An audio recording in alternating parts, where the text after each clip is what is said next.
आनंदल्या नरनारी। गुडिया तोरणे करती कथा गाती गाणे, बाळकृष्ण नंदा घरी आनंदल्या नरनारी। तुका म्हणे छंदे मन मोहिले गोविंदे, बाळकृष्ण नंदा घरी आनंदल्या नरनारी। वसुदेवसुतं देवं कंसचानुरमर्दनं, देवकी परमानन्दं कृष्णं वंदे जगद्गुरुं। देवादिदेवा जगत्रय जीवा, परेसी केशवा विनंती माझी, माझी वाणी तुझे वर्णी गुणनाम, ऐसे देई प्रेम काही कळा। कर जोडितो कथे काळी, कर जोडितो कथे काळी, कर जोडितो कथे काळी, कर जोडितो कथे काळी, कर जोडितो कथे काळी, कर जोडितो कथे काळी, कर जोडितो कथे काळी, कर जोडितो कथे काळी, कर जोडितो कथे काळी, कर जोडितो कथे काळी। आपण जावे जवळी, आपण जावे जवळी, आपण जावे जवळे, कर जोडितो कथे काळी, कर जोडितो कथे काळी, कर जोडितो कथे काळी। आपण जावे जवळी, आपण जावे जवळी, आपण जावे जवळे, कर जोडितो कथे काळी, कर जोडितो कथे काळी, कर जोडितो कथे काळी, कर जोडितो कथे काळी, आपण जावे जवळी, आपण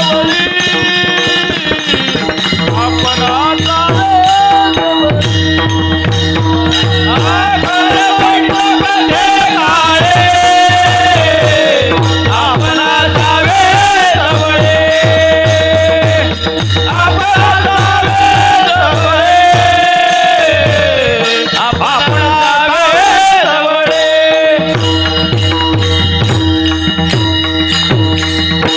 दयांचे केलिया स्मरण, होय सकळ विद्यांचे अधिकरण, तेची वंदू श्रीचरण, श्री गुरूंचे ते नमस्कारो निहाता।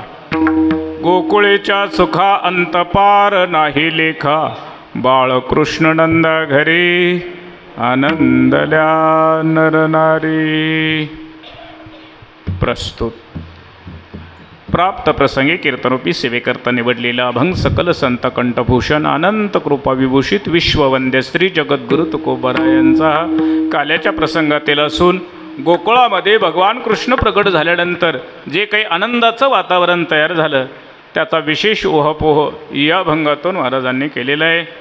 सेवेला सुरुवात करण्यापूर्वी प्रतिवर्षाप्रमाणे चाललेला हा अखंड नामसप्ताह ग्रंथराज ज्ञानेश्वरी पारायण सोहळा गुरुदेव वास्कर महाराज यांच्या कृपाशीर्वादाने आदरणीय हरिभक्तीपरायण उपास्य महाराज यांच्या कुशल अशा मार्गदर्शनाने सुज्ञ गुणीजन टाळकरी मंडळी, मृदंगाचार्य, गायनाचार्य सर्वांच्या सहकार्याने मंदिराचे ट्रस्टी सदस्य सर्व काही मिळून सर्वांच्या योगदानातून साकार होणारा महेश्वर रूप स्वरूप स्तोत्रवृंदाच्या उपस्थितीमध्ये साजरा होणारा हा नामसप्ताह याच्यातील सांगातेची म्हणजे काल्याची सेवा संयोजकाच्या आज्ञेवरून माझ्याकडं आलेली आहे. वर्धापन दिन, माऊलीचा वर्धापन दिन प्रतिवर्षी साजरा होतो, त्याप्रमाणे याही वर्षी आपण हा वर्धापन दिन साजरा करत आहोत. त्याच्यातील ही सांगातेची सेवा आहे. काल्याच्या कीर्तनाने उत्साहाची काय होते? सांगता होते. वारकरी संप्रदायाचा दंडक आहे, उत्सव कितीही दिवसाचा असला तर त्याची सांगता मात्र काल्याच्या कीर्तनानेच व्हावी. महिन्याचा असू दे, 8 दिवसाचा असू दे, 3 दिवसाचा असू दे, पण त्याची सांगता मात्र काल्याच्या कीर्तनानेच व्हावी. त्या नियमाला अनुसरून आपण या काल्याच्या कीर्तनाने याची सांगता करत आहोत. काल्याचा दिवस म्हणजे प्रसादाचा दिवस आहे आणि प्रसाद शब्दाचा अर्थ आहे प्रसाद असतो प्रसन्नता. अंतकरण प्रसन्न होणं म्हणजे प्रसाद आहे. गीताकार सांगतात प्रसादे सर्व दुःखानां हानिरशोपजायते प्रसन्न चेतसो ह्याशो बुद्धी पर्यावतिष्ठते. 3 फायदे प्रसादाचे सांगितले. प्रसादे सर्व दुःखानां हानिही, जीवनातली सगळी दुःख प्रसादाने नाहीशी होतात. चित्त प्रसन्न होतं आणि बुद्धी आत्मस्वरूपाच्या ठिकाणी स्थिर होते. हे प्रसादाचे फायदे आहेत. म्हणून आजचा हा प्रसादाचा आणि आनंदाचा दिवस आहे. 7 दिवस सगळेच आनंदी असतील असं काही नाही, पण आज मात्र सगळेच आनंदी आहेत.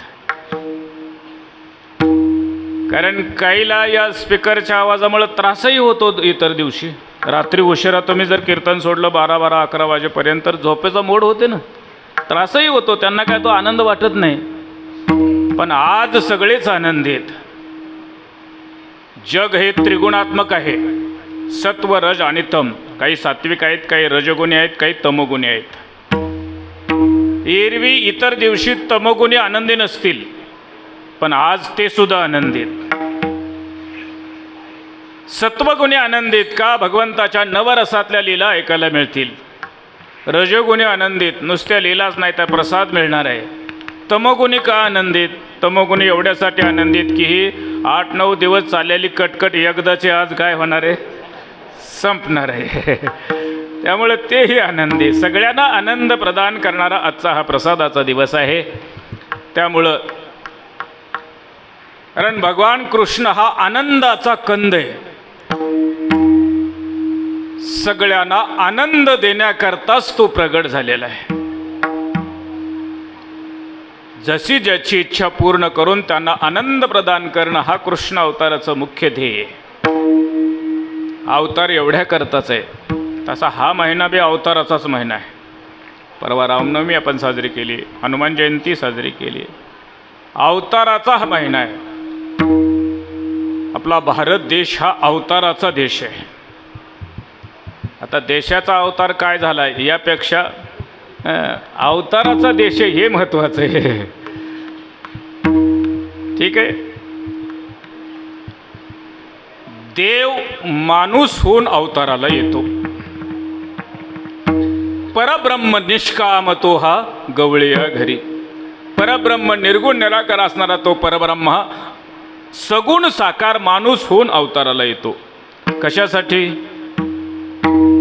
केवळ माऱ्या करायसाठी नाही, कंसाला आणि रावणाला मारायसाठी एवढ्यासाठी अवतार नाही. अवतार भक्तासाठी आहे. भक्ताने त्याचं स्मरण करत करत एक दिवस भक्ताने देव व्हावं. माणसाने देवाचं स्मरण करत करत माणसाने एक दिवस काय व्हावं? देव व्हावं. नुसत्या स्मरणाने राम म्हणता रामची होई जे पदी वैसोनी पदवी घ्यायची. एवढ्यासाठी अवतार आहे की एक दिवस आम्ही त्याचं स्मरण करत करत देवपदापर्यंत पोचावं. पुन्हा पुन्हा तो प्रत्येक वर्षी साजरा करायचा का? गोंदवलेकर महाराजांच्या चरित्रात कथा आलेले ब्रह्मचैतन्य गोंदवलेकर महाराज मोठा उत्सव करायचे रामनवमीचा. त्यात एकाने विचारलं, महाराज त्रेतायुगामध्ये राम झाला आणि आज काय गरज आहे पाळणा हलवायचे रामनवमीला? त्रेतायुगात मध्ये द्वापार युग गेलं, आता कलियुग चालू आहे, तरी आज काय गरज आहे, काय आवश्यकता आहे ते रामनवमी पाळणा हलवायची? महाराजांनी उत्तर दिलं ते महत्त्वाचं आहे. महाराज म्हणले त्या काळापेक्षा आज जास्त गरज आहे. का त्या काळात फक्त एकच रावण होता. आता पावला पावलाला रावण आहे. अहंकार रूपाने प्रत्येकाच्या अंतःकरणामध्ये तो वास्तव्य करतो आहे. पूर्वी राक्षस आकाराने होते, आता आकार गेलाय, पण विकार मात्र विकाराने नक्की आहेत. म्हणून आकार माणसाचा असला तरी माणसाच्या आत काय काय दडलंय काही सांगता येत नाही. बरंच काय काय दडलेलं आहे. दिसायला आकार माणसाचा आहे, पण बरीच वृत्ती, पशुची वृत्तीसुद्धा त्याच्यात दडलेली आहे. मला सांगा, आता या उन्हाळ्याच्या दिवसामध्ये पानपोळी घालतात, हे सत्कर्म आहे का नाही? तरीसुद्धा पानपोळीला ठेवलेल्या ग्लासाला साखळी लावावी लागते. का बरं? माणसाच्या आकारात काय काय दडलंय काही सांगता येत नाही. साखळी एवढ्याच करता लावावं लागते, का तो राहत नाही. साखळी लावून ठेवावं लागतोय. नाही देव होता आलं, कमीत कमी माणूस तरी व्हावं, एवढ्यासाठी अवताराचं स्मरण आहे. माणूस म्हणून तरी जगता यावं, संतांची ही शिकवण आहे. एवढ्या मी जास्त वेळ घेत ना, आपल्याला वेळ कमी आहे, त्यामुळे मी का सांगतोय, अवतार हा भक्तासाठी, आम्हासाठी अवतार. मत्स्य कुरुमादी शुकर मोहे धाव घाली पाना, नाम घेता पंढरी राणा. भक्ता करता तो अवतार. भक्त वत्सल आहे, साधू दीन वत्सल आहे, देव भक्त वत्सल आहे, आणि तुम्ही आम्ही कुटुंब वत्सल आहे. आम्ही फक्त कुटुंबापुरतं मर्यादित असतो, कुटुंबाचाच विचार करतो. हम दो और हमारे दो सुद्धा नाही, आता एकच म्हणायचं. एवढं मर्यादित झालं आमचं अंतःकरण. पण देव हा भक्त वत्सल आहे. भक्त प्रेमासाठी तो वारंवार पुन्हा पुन्हा अवतारला. तो अनंत अवतार घेसी भक्ता कारणे, कनवाळू कृपाळू दिना लागी उद्धरणे. भक्ता करता तो अवतार घेतो. आणि मग कृष्ण अवतार हा 8वा अवतार आहे. प्रगट झाले मथुरेमध्ये, पण लीला मात्र गोकुळामध्ये. मथुरेमध्ये लीला करण्यास एकही योग्य नव्हता. म्हणून 8वा अवतार अष्टमीच्या रात्री प्रगट झाला. प्रगट झाले ते 8 वर्षाची मूर्ती. 8 या अंकाला कृष्ण अवतारात बरंच महत्त्व आहे. कृष्णाची नावं सुद्धा 8 होती. कृष्णाला मुख्य बायका किती होत्या? 8. 16,108. मुख्य राण्या 8. अष्टमी तिथी जन्मले तेव्हा 8 वर्षाचे. मग ती देवकी म्हणते, देवा तुम्ही असं एकदम 8 वर्षाचे प्रगट झाला तर माझा मुलगा कोण म्हणेल का? मी वात्सल्य भावाने तुमच्यावर प्रेम करावं याच्यासाठी तप केले. माझा वात्सल्य भाव पूर्ण करायचा आहे. एवढं 8 वर्षाचे एकदम प्रगट झाले तर कोणच म्हणणार नाही देवकीचा मुलगा म्हणून. त्यावेळी देवाने सांगितलं, ठीक आहे तुमचं वात्सल्य प्रेम आहे, पण या अवतारात तुमच्याजवळ नाही, यशोदेजवळ. वात्सल्य यशोदेजवळ, वात्सल्य प्रेमाचा भक्तीचा वासावा यशोदेकडे आहे. आणि मग राम अवतारात आई वडिलाच्या आज्ञेकरता 14 वर्ष वनवास स्वीकारला. पण कृष्ण अवतारात जन्मल्याबरोबर, प्रगट झाल्याबरोबर पहिल्यांदा वडिलाला आज्ञा केली. मागच्या अवतारात मी तुमचं ऐकलंय, आता माझं ऐकायचं. काय करायचं? मला इथं ठेवायचं नाही, उचलायचं आणि कुठं न्यायचं? गोकुळाला, नंदाच्या घराला. मददेही गोकुळाला, मददेही गोकुळाला, मददेही गोकुळाला.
मजनेही गोकुळाला. गोकुळाचा उल्लेख केला का?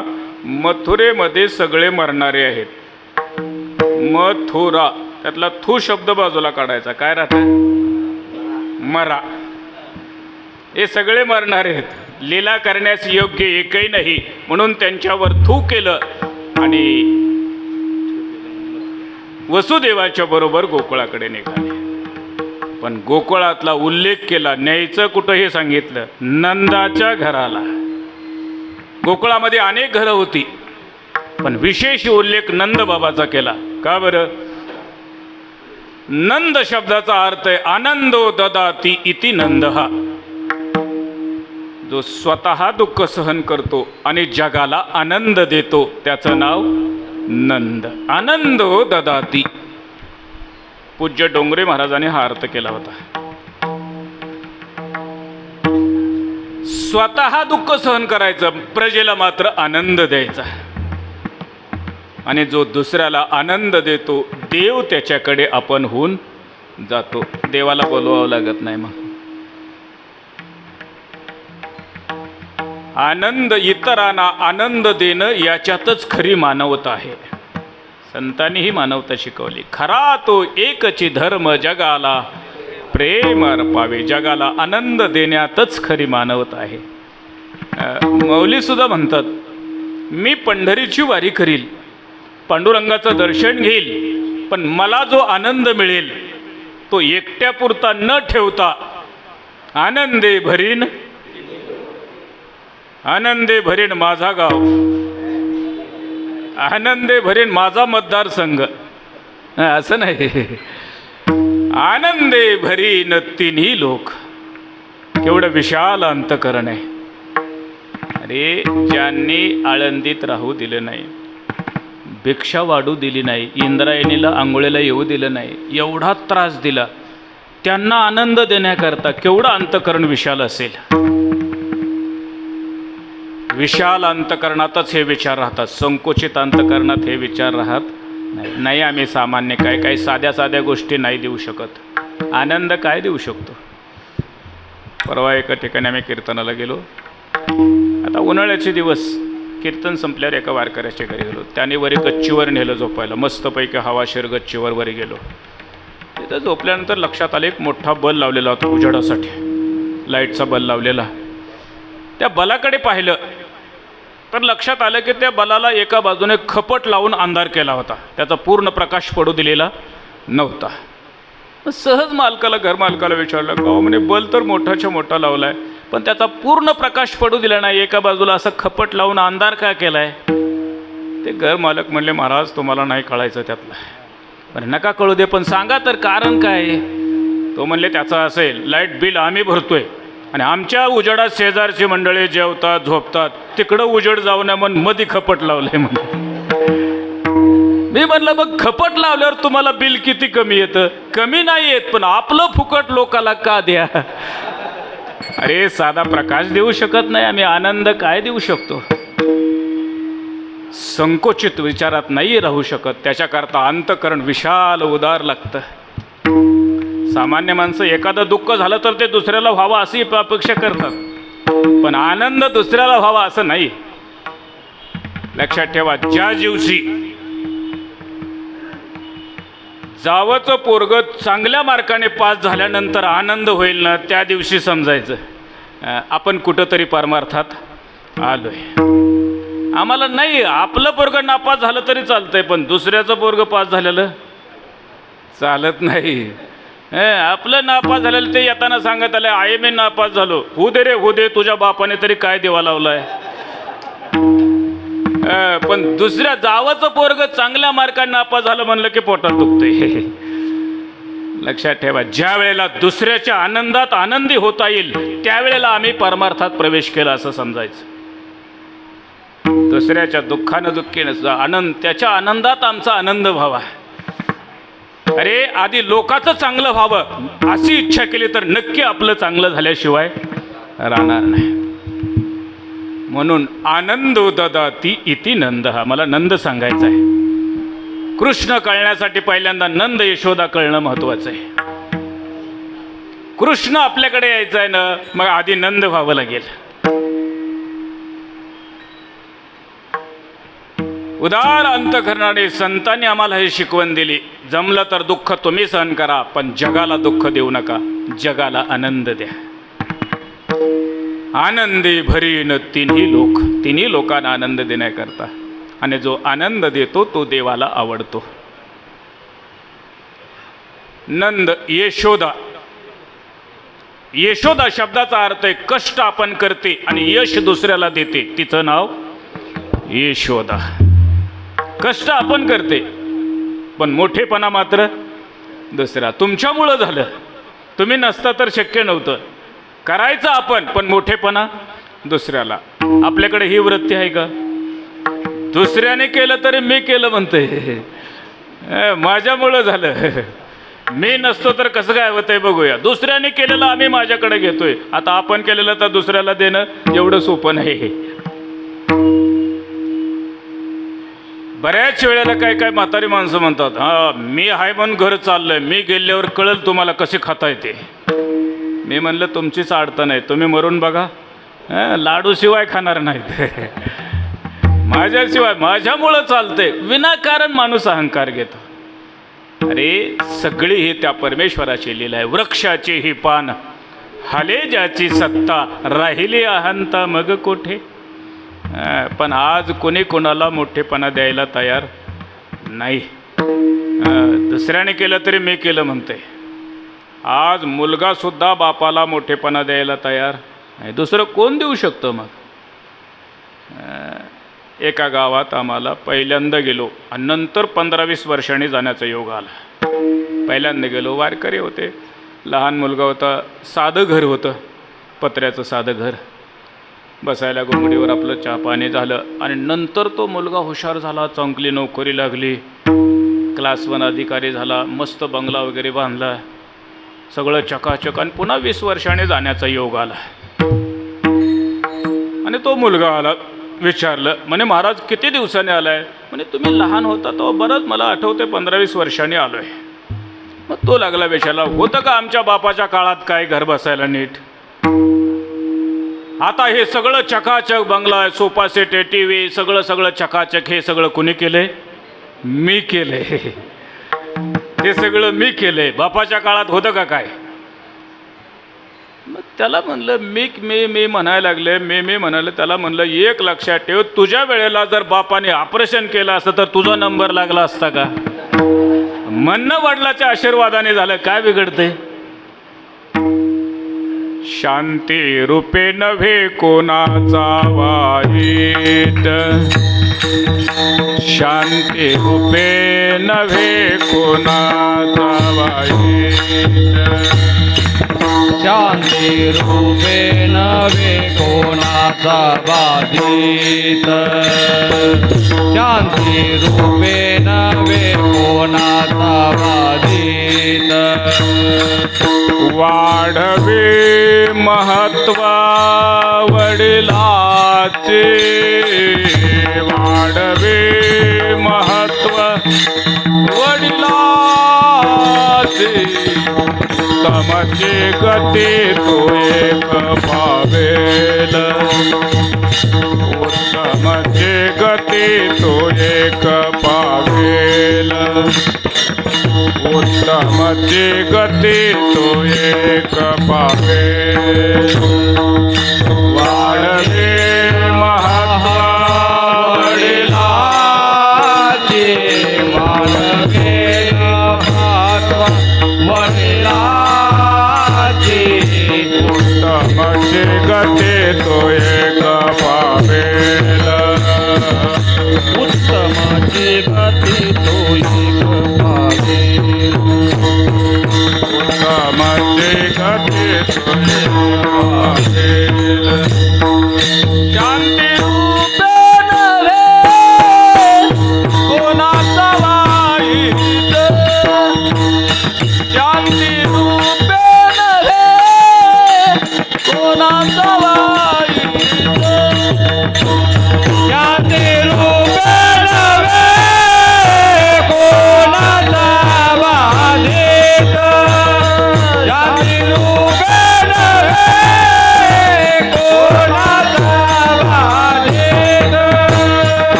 उत्तमाची गती तो एक पावे उत्तमाची गती तो एक पावे उत्तमाची गती तो एक पावे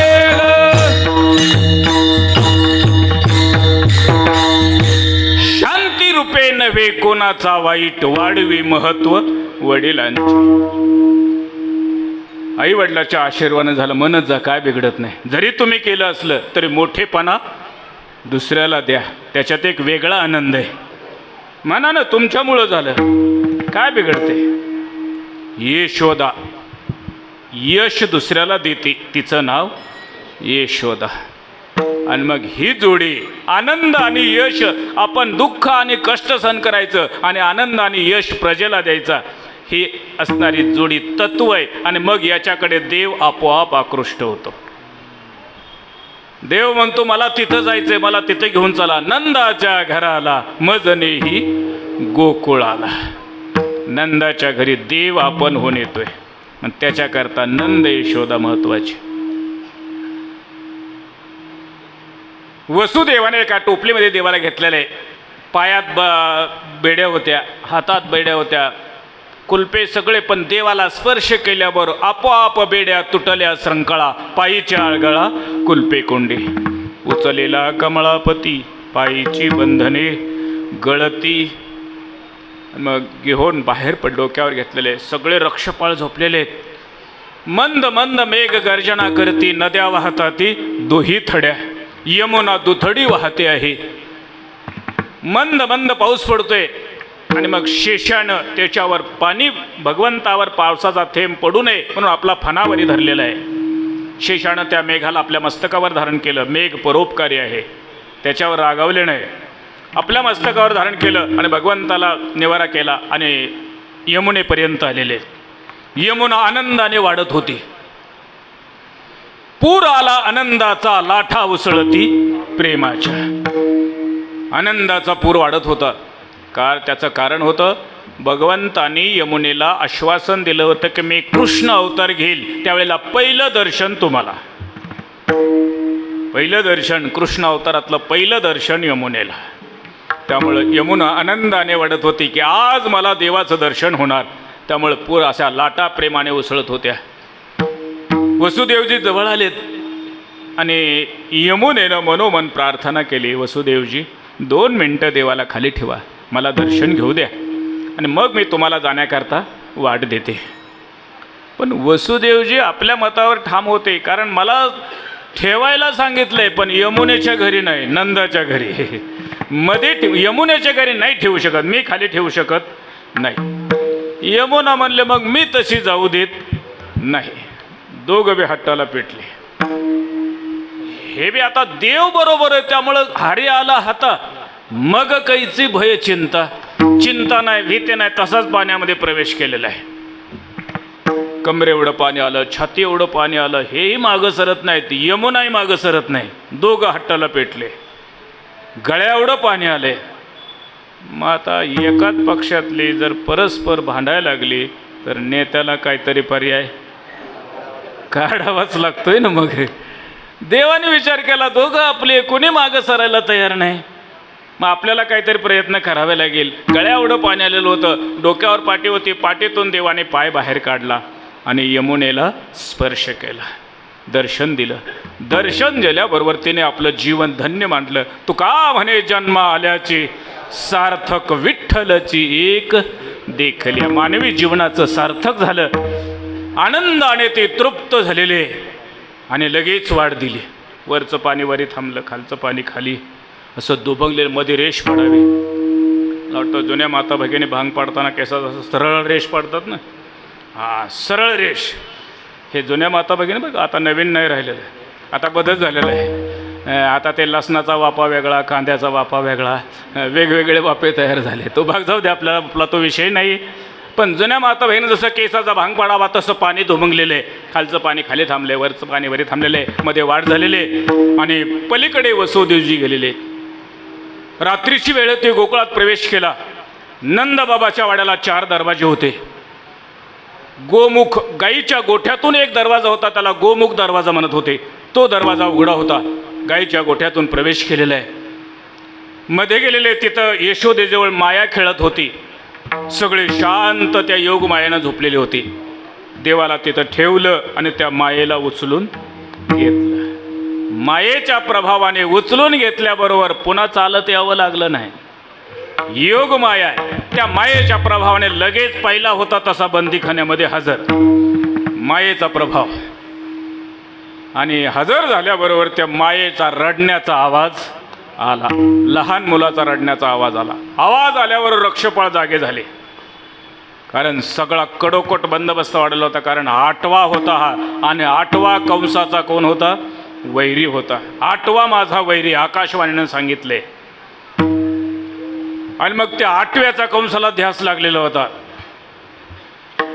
जेवताना, पाणी पिताना, कुठलं सगळं कार्य करताना आरशात पाहिलं तरी 8वा दिसायचा, पाण्यात पाहिलं तरी 8वा दिसायचा, रात्री झोपला तरी स्वप्नात 8वा दिसायचा.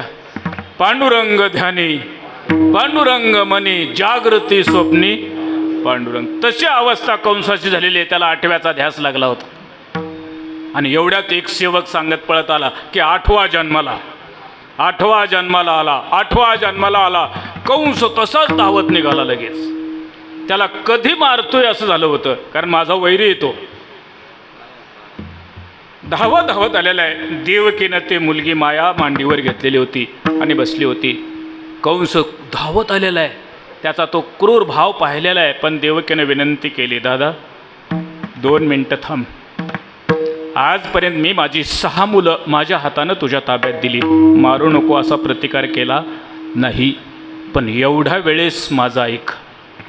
का? त्याचं कारण आहे, माझ्या मांडीवर मुलगा नसून मुलगी आहे. आणि मुलीची हत्या, भ्रूण हत्या हे सर्वात मोठं पातक आहे. तुझा विनाश जवळ आलाय, लक्षात ठेव. एवढा वेळ माझा ऐक. मुलीची हत्या करू नको. भयान पापाला तुला सामोरं जावं लागेल. आता तो ऐकण्याच्या तयारीत होता का?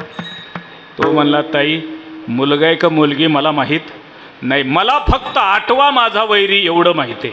ते मुलगा असू दे नाहीतर मुलगी असू दे. धावत गेला. पायाला धरलं, उचललं, गर गर गर फिरून खांबावर आपटणार एवढ्यात हातातून वरची वर माया निघून गेली.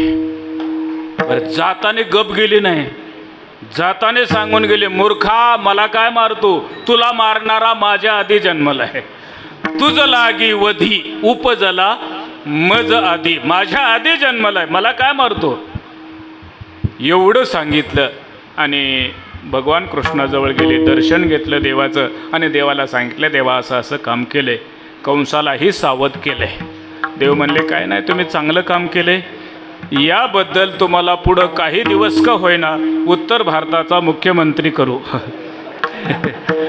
काही दिवस का, कायम नाही. लक्षात येत आहे ना? जाऊ द्या, नाही आलं तर द्या सोडून, काय गरज नाही. तेवढं महत्त्वाचं नाही ते.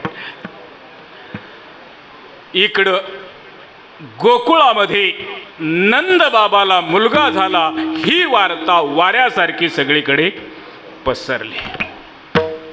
आणि मग नंदबाबाला मुलगा झाला. नंदगिरा नंद भयो जय कनया लाल की. सगळं गोकुळ आनंदामध्ये नाचायला लागलं. कथा कीर्तना, प्रत्येकाने दाराला तोरणं बांधल्यात, गुड्या उभारलेल्या आहेत आणि सगळं गाव कृष्ण जन्माचा उत्सव साजरा करते आनंदामध्ये. मुलगा झाला नंदबाबाला, आनंद मात्र सगळ्या गावाला. का? नंद सगळ्याला आनंद देत होते. त्यामुळं सगळ्यांनी व्रत केलं होतं एकादशीचं की या पुण्यानं आमच्या राजाला मुलगा व्हावा. त्यामुळं ही पुण्याई सफल झाली म्हणून सगळं गाव आनंदात बेघोष आलं होतं. नंद मुलगा आला नंदबाबाला, पण आनंद मात्र सगळ्या गोकुळवासियांना. कथा कीर्तनामध्ये गुडिया तोरणे करती कथा गाती गाणे. आनंदाने त्या आनंदात रंगून गेलेले आहेत. कारण सगळ्याला आनंद होण्याकरता आधी आपण आनंद द्यावा लागतो. आपल्याकडे तसं घडतं का? शेजाऱ्याला मुलगा झाला तरी शेजाऱ्याला सुद्धा दुःख होतंय. शेजारी आनंद नाही करत. आमच्याकडचं सांगतो, एक श्रीमंत ग्रस्त होते, सगळं भरपूर होतं, कट्ट्यावर बसले होते. जाता आता बघितलं चेहरा जरा पडलेला होता. चेहरा पडलेला दिसल्यावर विचारलं, का हो म्हणे तब्येत वगैरे काही खराब आहे का? नाही म्हणे, तसं काय नाही, व्यवस्थित आहे. घरात कुणी आजारी का? नाही, घरात बी नाही म्हणे, सगळे व्यवस्थित आहेत. मग असा चेहरा का कसा गौरी फुटल्यासारखा दिसतोय तोंडावर? चेहरा पडलाय त्यावरती काहीतरी कारण असलं पाहिजे. काय कारण आहे? पुन्हा पुन्हा विचारून त्याने सांगितलं म्हणे, त्याचं एक कारण आहे, आमच्या शेजाऱ्याला मुलगा झाला आहे. तर आता त्याला मुलगा झाला आणि ह्याचं तोंड पडायचं काय कारण आहे? म्हणे, त्याचं एक कारण आहे, माझी गावच्या बाजूला 25 एकर जमीन आहे आणि त्या शेजाऱ्याची मध्येच 2 एकर आहे. त्याला 50 वर्ष मुलगा नव्हता. मुलगा नसल्यामुळे त्याने मला द्यायची कबूल केली होती. आता त्याला मुलगा झालाय, तो मला जमीन देणार नाही, म्हणून याचं तोंड पडलं.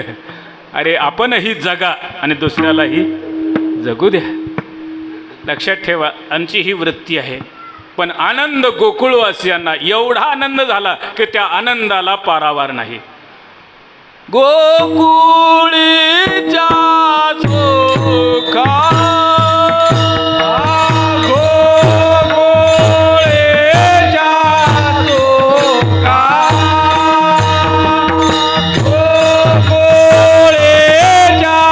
सुखा गोकुळीच्या सुखा गोकुळीच्या सुखा अंत पार नाही लेखा, अंत पार नाही लेखा, अंत पार नाही लेखा, अंत पार नाही लेखा. गोकुळीच्या सुखा गोकुळीच्या सुखा गोकुळीच्या सुखा गोकुळीच्या सुखा अंत पार नाही लेखा, अंत पार नाही लेखा. बाळकृष्ण नंदा बालकानंदा घरी, बालकानंदा घरी अंत पार नाही लेखा, अंत पार नाही लेखा. बालकृष्णानंदा घरी, बालकृष्णानंदा घरी, बालकृष्णानंदा घरी.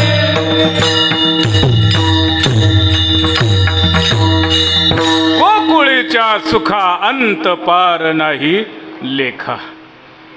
त्याचं पार वर्णन करता येत नाही, त्याचं लेखन करता येत नाही, असा अपार अमर्याद आनंद त्यांनी साजरा केलेला आहे. असं म्हटले का 3 प्रकारची सुख गोकुळामध्ये प्रगट झाली होती. आधी भौतिक, आधी दैविक आणि आध्यात्मिक. 3ही प्रकारचा सुखाचा पूर आलेला होता. देव गावात येणं हे भौतिक सुख आहे, देव अंतरात येणं अधिदैविक सुख आहे आणि देव अनुभवात येणं हे आध्यात्मिक सुख आहे. या 3ही प्रकारच्या सुखाचा अनुभव गोकुळवासियांना आला होता. पहिल्यांदा तो गावात आला. गोकुळी आनंद प्रगटले, सुख निर्भर हे लोक, घरोघरी घरोघरी झाला लक्ष्मीचा वास, दैन्य दारिद्र्यास त्रास आला. प्रत्येक घराघरामध्ये लक्ष्मी वास्तव्य करू लागली. गावात आला, भौतिक सुख प्रगट झालं. पण नुसता गावात येऊन चालत नाही, गावातला देव हृदयात साठवावा लागतो, अंतरात यावा लागतो. आम्ही देवाला आणतो आणि मंदिरात बसवतो. मंदिरातला देव आपले दुःख नाही घालवू शकत, मंदिरातला तो हृदयात साठवावा लागतो.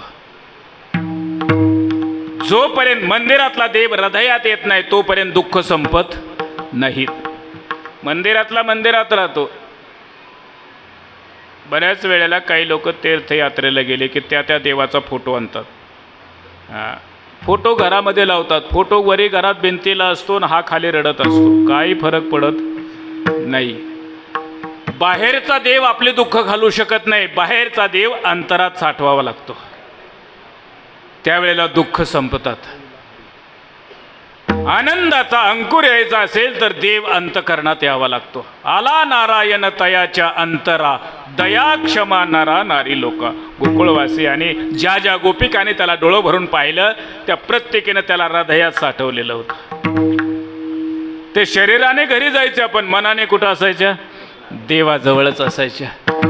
त्यामुळं बाहेरचा देव नुसता गावात येऊन चालत नाही, तो हृदयात आला पाहिजे. तर जीवनात आनंदाचा अंकुर येतो. तुम्हाला कडधान्य माहिती आहे, मूग, हरभरे, मटके, हुलग हे कडधान्य. त्या कडधान्याला जर अंकुर आणायचं असेल तर त्याला काय करावं लागतं? पाण्यात भिजवावं लागतं. पाण्यात भिजायला टाकायचं. पण नुसतं पाण्यात टाकल्यावर अंकुर येतात का पाणी मध्ये घुसल्यावर अंकुर येतो? काय काय असे पावरबाज असतात, रात्रभर पाण्यात राहतात पण पाण्याला मध्ये येऊ देत नाहीत. बघा तुम्ही रात्री भिजू घाला आणि सकाळी चेक करा, 1 असे राहिलेले असतात की पाण्यात राहून त्याने पाण्याला मध्ये येऊ दिलेलं नसते. आमच्याकडे त्याला कुचर म्हणतात. कुचर, दाढ. हां बरं, दाढ. तुमच्या भाषेत दाढ. रात्रभर खाली वरी पाणीच असते सगळीकडे पण पाण्याला ते मध्ये येऊ देत नाही. असं दाढ धान्यामध्येच असं नाही, आमच्यामध्ये बी आहेच. मग 40 वर्ष झालं परमार्थात पण अजून मध्ये काही घुसू दिलेलं नाही, सगळं बाहेरच आहे. आमच्यात बी दाढ आहेच. मग असं लक्षात ठेवा, जोपर्यंत पाणी मध्ये घुसत नाही तोपर्यंत अंकुर येत नाही. नाहीतर मग ते बाजूलाच काढावं लागतं ते दाढ. ते काय त्यात मिसळून चालत नाही. ते भिजवलं तर भिजत नाही, शिजवलं तर शिजत नाही, खाल्लं तर पचत नाही. म्हणून त्याला बाजूला काढूनच फेकून द्यावं लागतं. अंकुर यायचं असेल तर पाणी मध्ये जावं लागतं. तसं जीवनात आनंदाचा अंकुर यायचा असेल तर देव अंतरात यावा लागतो. जोपर्यंत अंतरात येत नाही तोपर्यंत जीवन यात्रा सफल होत नाही. असं म्हटलेलं आहे, त्यांची सरली एरजार झाला सफल व्यापार. पण कुणाचा? साठविला हारी, साठविला हारी, साठविला हारी, साठविला हारी. निर्दय मंदिरे, मंदिरे यांची सरली एरजार, यांची सरली एरजार, यांची सरली एरजार.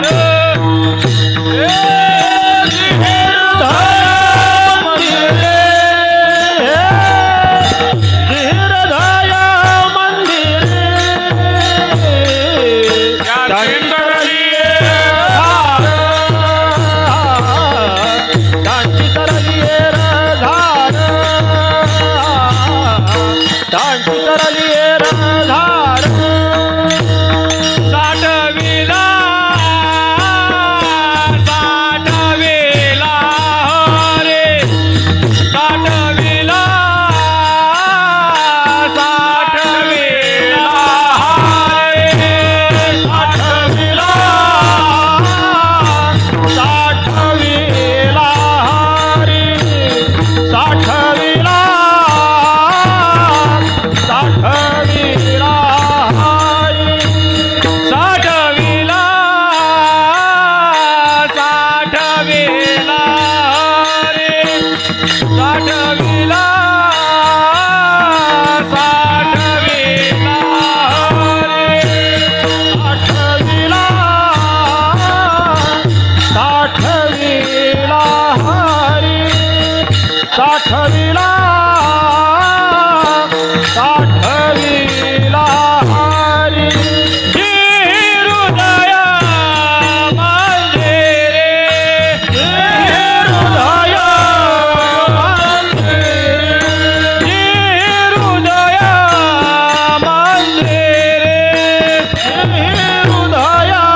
जार झाला सफल व्यापार, पण कुणाचा साठविला हरी जिही हृदय मंदिरी.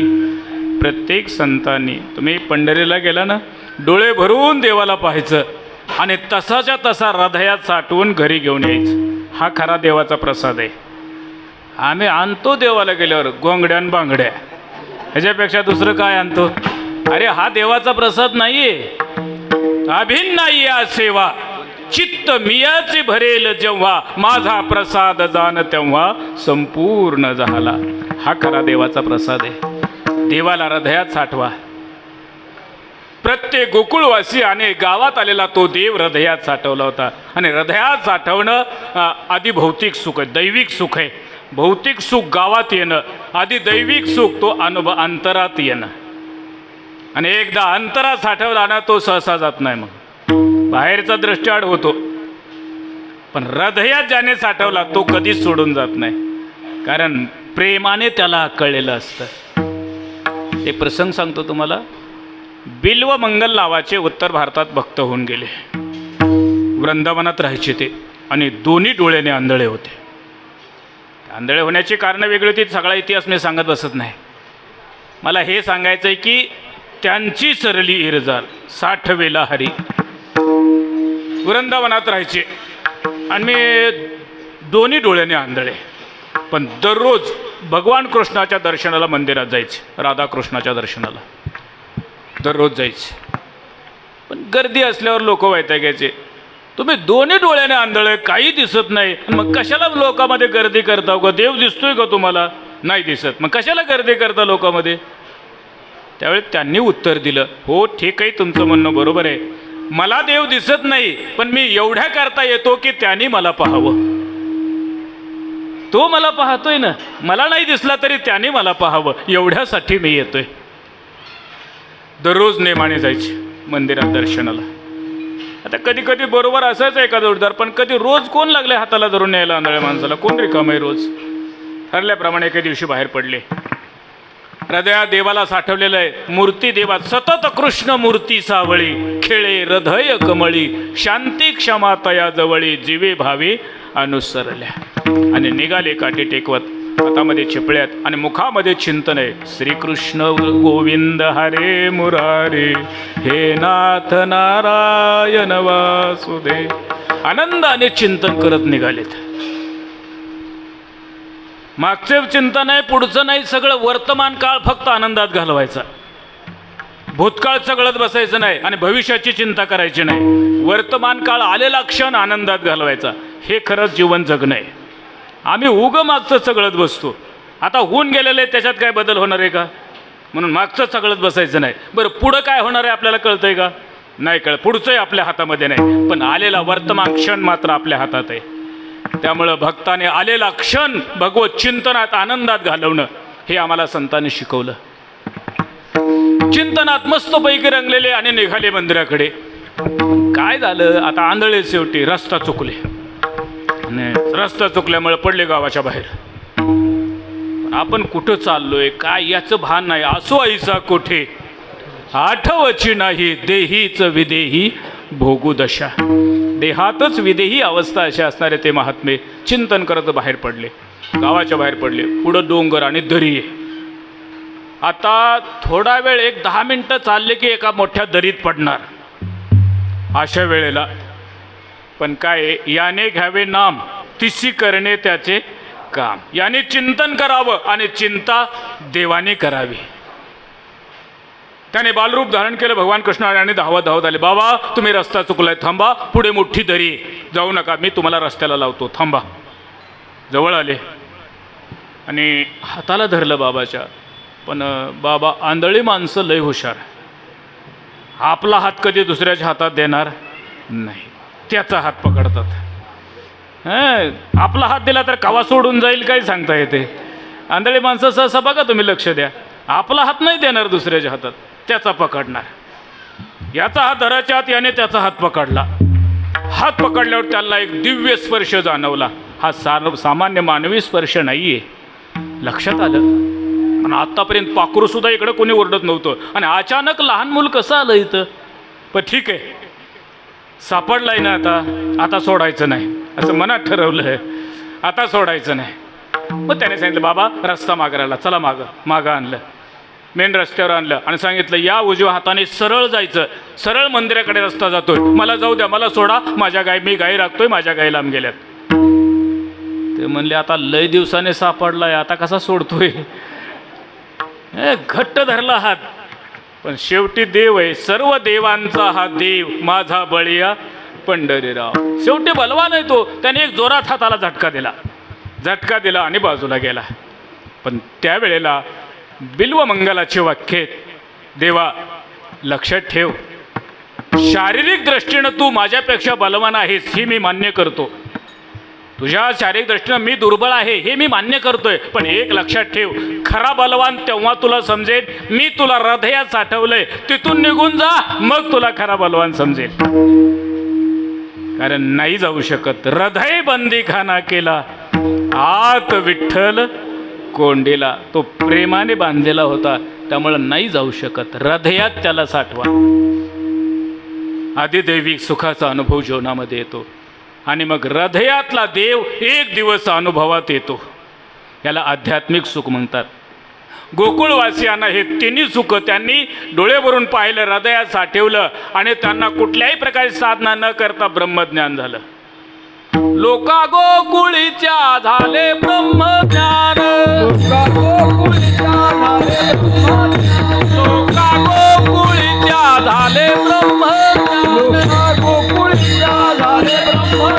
केलिया वाचून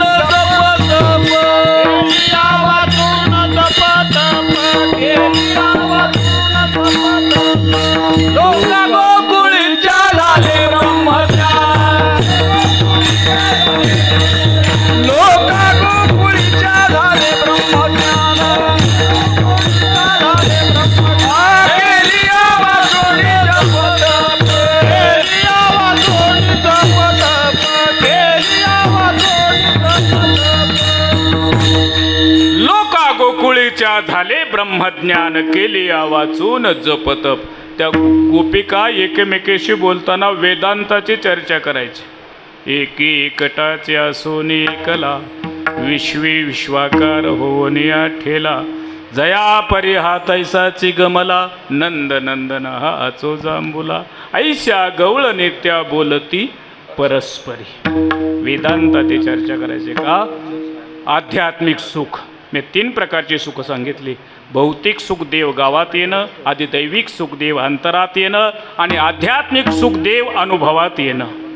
या तिन्ही सुखाचा अनुभव गोकुळामध्ये झाला होता. म्हणून त्या सुखाला अंत नाही आणि पार नाही. गोकुळीच्या सुखा अंत पार नाही लेखा. का? त्याचं माध्यम एक होतं. बाळकृष्ण नंदा घरी आनंदल्या नरनारी. याचा अधिक विचार आपण पाहूया. वेळेचं बंधन महत्त्वाचं आहे. जवळजवळ नियमित वेळ संपतच आलेली. सुरू कधी का होईना पण संपायची वेळ जवळ आलेली. कसं आहे, जिल्हा परिषदची शाळा असते ना, ते उशिरा जरी भरली तरी सोडायला मात्र टायमाला सोडायची. आम्ही त्या शाळेचा आदर्श घेतो. भरू द्या कवा का भरीना, पण सोडायची टायमाला. आपण प्रयत्न करूया. तत्पूर्वी संप्रदाय नियमाप्रमाणे 2 मिनिटं गोडाशी चाल होईल.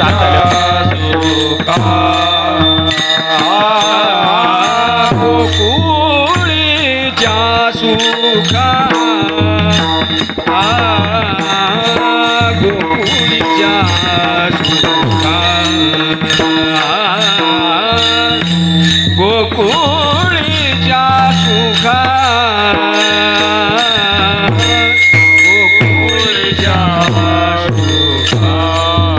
बोला गोकुळीच्या सुखा, गोकुळीच्या सुखा, गोकुळीच्या सुखा, गोकुळीच्या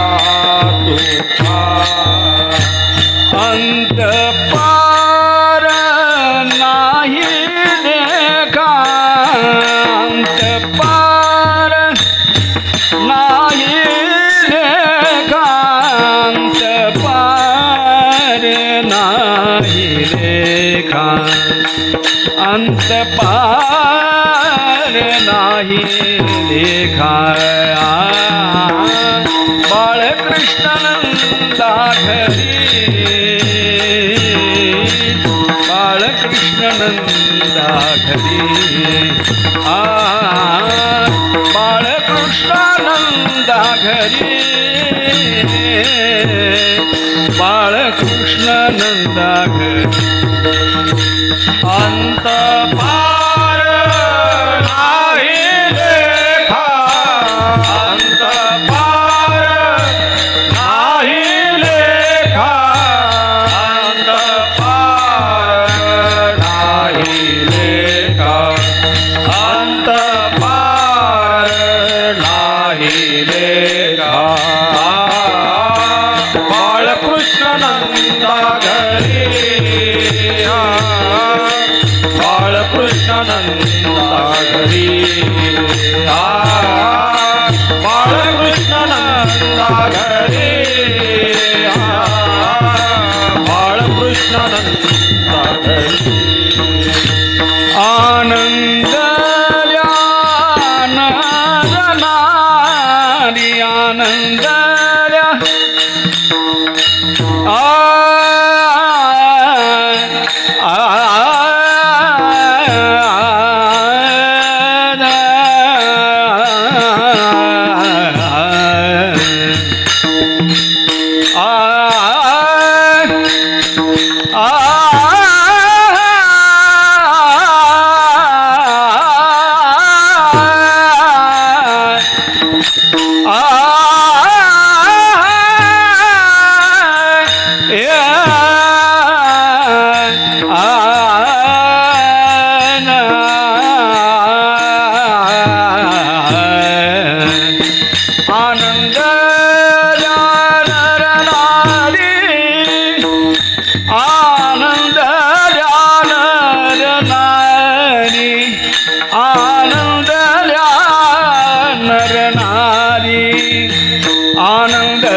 बाळकृष्ण नंदा घरी बाळकृष्ण नंदा घरी बाळकृष्ण नंदा घरी बाळकृष्ण नंदा घरी आनंदल्या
टाळी वाजवा टाळी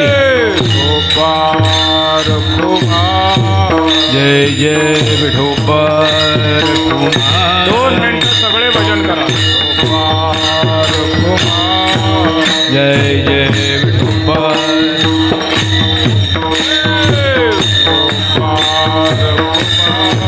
जय जय विठोबर कुमार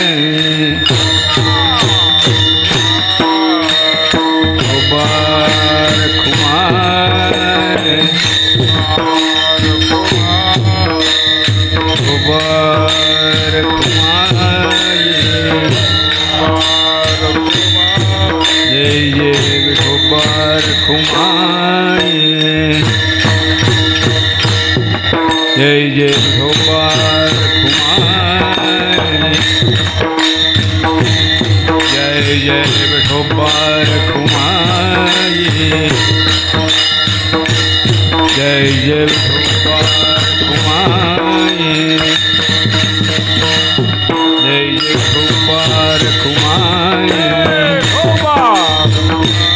जय जय विठोबा रखुमाई जय जय विठोबा रखुमाई जय जय विठोबा रखुमाई कुंडली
आनंद वाटला. सर्वांनी टाळ्या वाजवल्या. टाळकरी सर भूक लागायसारखे नसले. पण काही काही बसलेल्या मंडळीनं पोटातलं पाणी सुद्धा हलू दिले नाही. तसं नाही, तुम्ही आम्ही खेळीमेळी गदारुळी आनंदी सर्वांनी मिळून केलेला नामघोष हा एक काल आहे. आणि खरं सांगू का, कीर्तनामध्ये खरी तरुणांचीच गरज आहे. बरं वाटलं, सगळे बरेच तरुण मुलं दिसतात. बऱ्याच गावाला आम्ही जातो, पण आमच्या वाट्याला टाळकरी सगळे ज्येष्ठ नागरिक. त्यांना उड्या मारा म्हटलं की ते म्हणतात, महाराज लय नाचा वाटतंय पण गुडघ्यात मेंदू राहिला नाही. जेव्हा गुडघ्यात होता तेव्हा डोक्यात नव्हता. पश्चाताप करण्याची वेळ येते. खरं तर तरुणांची गरज आहे. तरणा भाग्यवंत नटी हरी कीर्तनात. पण काय झाले, आता तरुणांनी जवळजवळ सगळीकडे याच्याकडे पाठच फिरवलेली. तुम्ही भाग्यवान आहे, तुम्हाला तरुण मिळाले तिथं. तो व्यसन आणि फॅशन याच्यामध्ये सगळा तरुण गुंतलेला आहे. एक जण तर मला तुमच्याच महाराजांनी सांगितलं. काय सांगितलं? या रे या रे लहान थोर. लहान म्हणजे बारकी पोरण, थोर म्हणजे म्हातारी माणसं. मधली गायबच. मधली गायबच. आमचं काय काम आहे? पण लक्षात ठेवा, लहान मुलाला कळत नाही आणि म्हाताऱ्या माणसाला वळत नाही. काय करायचं कळून तरी. खरं गरज आहे तरुणांची. पण तरुण व्यसनामध्ये वाहत चाललेला आहे. एक नवीन असं भयानक व्यसन पुढं येऊ लागलेलं आहे. खूप मोठं आव्हान आहे तरुणांच्या पुढं. आणि निर्व्यसनी तरुण पिढी असणं हेच देशाची संपत्ती. खरं देशाचं वैभव हे आहे. पण हे पाश्चात्याचं आक्रमण आहे. हे एक षडयंत्र आहे. मोबाईलच्या माध्यमातून तरुण गुंतवायचा. ते ऑनलाईन गेम काय निघाल्या, काय त्या गेममध्ये इतके रात्र अडकून बसतात. आमच्याकडे त्या ऑनलाईन गेममुळे एकाने 10 एकर जमीन घालवली. 10 एकर. भयानक व्यसन आहे. मला वाटतं दारूच्या व्यसनामध्ये ठराविक वर्गच अडकला आहे. पण मोबाईलच्या व्यसनामध्ये सगळेच, लहानापासून म्हाताऱ्यापर्यंत, माळकऱ्यापासून टाळकऱ्यापर्यंत सगळीच आली त्याच्यात. सगळीच आली त्याच्यामध्ये. रात्रंदिवस माणूस मोबाईल सोडायलाच तयार नाही. रात्री जवळच असते उशालाच. अशी भीती वाटायला लागली की पुन्हा 10व्याला बी मोबाईल ठेवावा लागतोय का काय कोणाला. काय सांगावं, त्या निवडच नाही शिवला तर काय करायचं. अवघड झाले. मोबाईल घेऊनच जन्माला येतात आता. काय नाही, जाऊ द्या, मी त्यात वेळ घेत नाही. मला हे सांगायचं आहे की आज गरज आहे. हा काला म्हणजे ऐक्याचा आनंद आहे. या संस्काराची आज गरज आहे. व्यसन आणि फॅशन यात वाहत चाललेला हा तरुण सोडवायचा असेल तर या चिंतनात, या रंगात आला पाहिजे. एकदा त्याला याची गोडी जर लागली तर व्यसन सोडा म्हणून वेगळं सांगायची गरज लागणार नाही. का? रामरसाची चवी आन रस रुचती केवी. एकदा याची गोडी लागली की सगळे फिके वाटते. पण याच्यात रंगला पाहिजे. याच्यात अंतकरणापासून रंगला या रंगी तुका विठ्ठल सर्वांगी. या आनंदात रंगून गेला की बस काळ सुद्धा आमच्याकडे वाकड्या नजरेनं पाहणार नाही. ही ताकद आहे याच्यात. म्हणून भगवान कृष्णाने संघटना तरुणांची केली होती. पहिला संघटना करणारे या जगात पहिले भगवान कृष्ण. पहिली संघटना तयार केली. सगळे गोपाळ एकत्र केले. पेंद्या सुदाम्या वाकड्या बोबड्या सगळ्याला एकत्र केलं आणि त्या संघटनेला नाव दिलं अखिल भारतीय माखन चोर मंडळ. आणि त्याचे अध्यक्ष स्वतः झाले. आणि अध्यक्षपदाचे ध्वराचं कारण सगळ्याला आव्हान केलं तरुणांना, सगळ्यांनी माझ्या मागं यायचं. सगळ्यांना आव्हान केलं, जायचं तर एक देवाच्या मागं जा, नाहीतर देवाने दाखवलेल्या मार्गाने जाणाऱ्या संतांच्या मागं जायचं. नको त्याच्या मागं गेला तर पुढं फसल्याशिवाय राहणार नाही. म्हणून याल तरी यारे लागी अवघे माझ्या मागे मागे आज देतो पोट भरी पुरे म्हणाल तो वरी. तृप्त होईपर्यंत तो परमात्मा देतो. गोकुळामध्ये भगवान कृष्ण प्रगट झाले. आनंदाचं वातावरण आहे. प्रत्येक घरामध्ये आनंदाचा गजर ऐकायला येतोय. कथा कीर्तन गाण्यामध्ये आणि सगळ्याची मनं त्याने वेधून घेतलेली. तुका मने छंदे मन मोहिले गोविंदे. त्याचं रूपच असं आकर्षक होतं. कृष्ण शब्दा म्हणजे क्रू धातूय. क्रू कर्षती, आपल्याकडे आकर्षित करून घेणारा, म्हणून त्याला कृष्ण म्हणतात. आणि तो भगवान कृष्ण प्रकट झाल्यापासून गोकुळामध्ये आनंदाच्या वार्ता सुरू झालेल्या. आनंदाच्या डोहात सगळे रंगून गेलेले आहेत. आणि मग ज्याची जशी इच्छा असेल तशी पूर्ण करण्याकरता देवाने सगळ्याला आनंद द्यायचा. मनोरथ जैसे गोकुळीच्या जना पुरवावी वासना तयापरी. जशी ज्याची इच्छा असेल तशा प्रकारचा तो पूर्ण करायचा. मग सगळे गोकुळवासी डोळे भरून पाहायचे. तो आनंद त्याला साठवायचे, घरी निघून जायचे. सगळ्या गोकुळवासियांना आनंद दिला. पण एक गोमाई नावाची सासू होती. तिला 4 सुना होत्या. कृष्णाचं घर एका गल्लीत तर 4थ्या गल्लीत तिचं घर होतं. पण ती एवढी खट्याळ होती, कृष्ण खेळत खेळत गल्लीत सुद्धा आल्याला त्याला जमत नव्हता. गल्लीत येऊ देत नव्हती. काठी घेऊन बसलेले असायचे. गल्लीत त्याला सुद्धा येऊ दिलं नाही. आणि मग घरी येणं तर शक्यच नाही ना. 4 सुना होत्या. त्या मनोमन देवाच्या प्रार्थना करायच्या. देवा, आम्ही गोकुळामध्ये राहतो आणि अजून तुझं दर्शन नाही. आमच्यासारखं अभागी आम्हीच. पण ठीक आहे देवा, आम्हाला सासरू असे नाही तुझ्याकडे येता येत. पण तुला कोणाचा सासरू असे?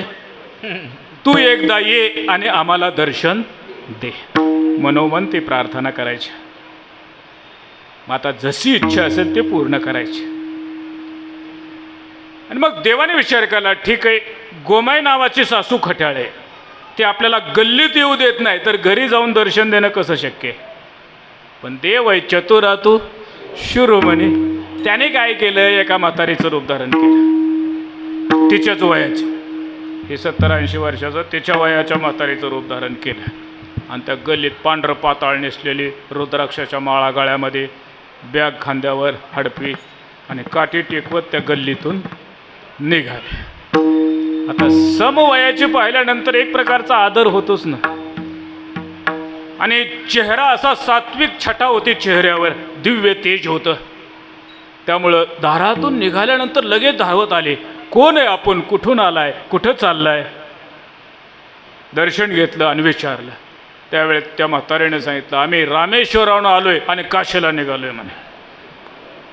या मोठ्या नावाखाली बरंच खपतं बरं का, काय काय बरंच खपतं. असं लांबचं नाव सांगितलं की आणखी भारी वाटतं. पुन्हा काशी रामेश्वर हे टोकते ते टोक ना, एवढी यात्रा आपण करत आलाय. हो, मग काही जेवण वगैरे, दुपारचं जेवण, चहा पाणी काय? नाही म्हणे, आम्ही तीर्थयात्रेकरू आहोत, वैराग्य आहोत, आम्ही विरक्त आहोत. आम्ही कुणाच्या उंबऱ्याच्या आत पाऊल टाकत नाही. रस्त्यात, धर्मशाळेत, मंदिरात कुणी काय आणून दिलं तर खातो. आम्ही कुणाच्या दारात पाऊल टाकत नाही. विरक्त आहोत. आता सोंगच घेतलेलं होतं. सोंग वटवायचं म्हणल्यावर लय आव आणावं लागतो. सोंग वटवायला करता वैराग्याचा आव आणावाच लागतो ना. आणखी श्रद्धा वाढली.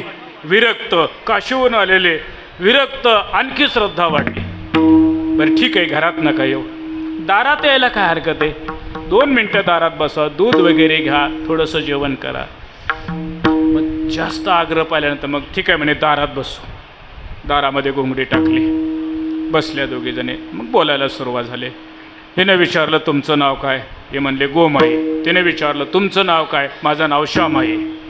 हिचं नाव गोमाई आणि हिचं नाव श्यामाई.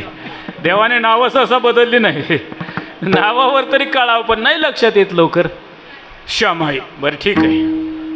आता गप्पा चालल्या आणि गप्पा करता करता अचानक आकाशामध्ये ढग आले, काळे कुट्ट ढग एकत्र आले आणि दिवसा असा अंधार पडल्यासारखा झालाय, विजा चमकू लागलेले आहेत, असं वातावरण तयार झालंय की आता कोणत्याही क्षणी वादळी वाऱ्यासह मोठा पाऊस येऊ शकतो, असं वातावरण तयार झालं. ते गोमाई म्हणू लागली, अहो श्यामाई, एवढं वातावरण तयार झाले, अचानक जर मोठा वादळी पाऊस आला तर इथं दारात बसून काय उपयोग आहे, जरा घरात चला. नाही म्हणे, नाही घरात नाही जात. अहो इथं पावसात भिजून मरशील, मेलं तरी चालेल, पण आम्ही कुणाच्या घरात पाऊल टाकत नाही. मेलं तरी चालेल, देह जावं अथवा राहावं, नेम आहे आमचा, कुणाच्या घरात पाऊल टाकायचं नाही. पण हिनं विचार केला, समजा पाऊस चालू झाला, आपण घरात बसलो आणि ही दारात बसली आणि मोठ्या पावसात गाराचा पाऊस झाला आणि म्हातारी जर मिली दारात, तर लोक काय म्हणतील? दारात म्हातारी मरू दिली ना आपण आत बसली, सगळं लोक गाव नावं ठेवील ना. मग आता काय करायचं? मग तिनं ताकदवानं ते तिच्या हाताला धरलं, दंडा धरलं आणि बळच ओढीत नेले आत. 4 सुना आतमध्ये कामं करत होत्या खोलीमध्ये. आत ढकललं आणि सुनाला सांगितलं कडी लावून घ्या, पाऊस उघडल्याशिवाय हिला बाहेर सोडायचं नाही, बाहेर सोडायचं नाही. सुनाने कडी लावून घेतली. आत गेल्यावर याने आपलं रूप प्रगट केलं. राजस सुकुमार, मदनाचा पुतळा, रवी शशिकळा, लोपलिया, दिव्य असं रूप प्रगट केलं. आणि मग त्या हात जोडून प्रार्थना करायला लागल्या, देवा किती दिवस, बहुत दिवस होती मजास, आज घडले सायास रे. देवा किती दिवसांनी दर्शन दिलं, आज आमच्या डोळ्याची तृप्ती झाली, पाहता श्रीमुख सुखावले, सुख डोळ्याची भूक नवजे माझ्या. देवा देवा आज दर्शन दिलं. आणि हे बाहेर वसरेलं होती, आत मी म्हातारी ढकलली, देवा देवा का ऐकू येते? हिला जरा शंका आली, ढकलली म्हातारी आणि आतनं आवाज काय येतोय? देवा किती दिवसांनी दर्शन दिलं, देवा देवा, म्हणे काहीतरी घोटाळा आहे. त्यानं दारावर थाप मारली. थाप मारली तर कडी लावलेली होती. देवाने सांगितलं थापा मारू द्या, लवकर उघडायची, चांगल्या धापाच थापा मारू द्या, लवकर उघडायची. तसेच जरा 2-4 तिनं काय करायचं, जोरात मागं सरायचं, मागं सरायचं दारावर. तिकडले तुमचं लक्ष इकडंच नाहीच. बरं असू द्या, काय हरकत नाही. 4-2 थापा मारल्या, पण देवाने विचार केला लय वेळ थांबलं तर हे दार मोडल्याशिवाय राहणार नाही. ताकदवान होते जुनी म्हातारी ती, तर हे दूध खाल्लेलं ताकदवान होते, दार मोडील म्हणे. मग काय केलं, 10-5 थापा झाल्यावर मग ते देवाने हळूच ती थाप मारून मागं गेली की कडी उघडली, दाराच्या बाजूला देव उभारले. ते मागं सरले, त्याचं चालूच होतं, मागं सरले, जोरात धावत आली, दिली थाप मारून. थाप मारली, आता दार उघडलेलं होतं, उघडलेलं असल्यामुळं तोंडावर पुढं पडली की आणि वरनं उडी मारली. कृष्णानं वरनं उडी मारली आणि जाताना सांगितलं लावला का नाही तुझ्या नाकाला चुना, जाताना म्हणलं. आणि मग कृष्ण बघितला. कृष्ण पाहिल्यावर मग मात्र तिची तळपायाची आग असे मस्तकापर्यंत गेलेले, एवढा राग आलाय. त्या रागाच्या भरात सगळ्या सासवा एकत्र केल्या, मोर्चा तयार केला. आता बसून चालणार नाही. सगळ्या संघटित एकत्र 1000 गोपिका एकत्र केल्या आणि मोर्चा घेऊन नंदबाबाच्या वाड्याकडे निघाले. आता बसून नाही चालत. यशोदे कृष्णाला सांगावे, गोकुळी राहावे का जावे. सगळ्या गवळणी मोर्चा घेऊन नंदबाबाच्या वाड्याकडे निघाल्या. थाप मारा. अवघ्या मिळोनी गवळणी येते नंदाच्या अंगणी. अवघ्या मिळोनी गवळणी येते नंदाच्या अंगणी. अवघ्या मिळोनी गवळणी येते नंदा नंदाच्या अंगणी अवघ्या मिळून गवळणी येते नंदाच्या अंगणी जातो आम्ही गोकुळ सोडून आमुच्या सुना घेऊन जातो गोकुळ सोडोनी आमुच्या सुना घेऊनी जातो आम्ही गोकुळ सोडून आमुच्या सुना घेऊन जातो आम्ही गोकुळ सोडोनी आमुच्या सुना घेऊनी हे बाई आमाची पहावे ना यशोदे बाळ तुझा काना कोठवर तू धिंगाणा यशोदे बाळ तुझा काना हे बाई आम्हास धिंगाणा कोठवर तू धिंगाणा